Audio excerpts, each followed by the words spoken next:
Hello there. So you want to know how you can simply go ahead and transfer your Apple Pay cash to your bank account. This is going to be the only video that you'll ever need to watch on the internet. So with that being said, let's get straight into the video.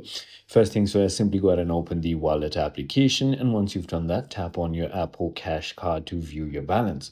Once you've done that, tap the More button, which is going to be the triple dot, and then select Transfer to Bank. Then type the amount you want to transfer and tap Next. Once you've done that, you can choose either 1 to 3 business days, which is going to be free transfer, and it's going to take 1 to 3 business days, as I already mentioned.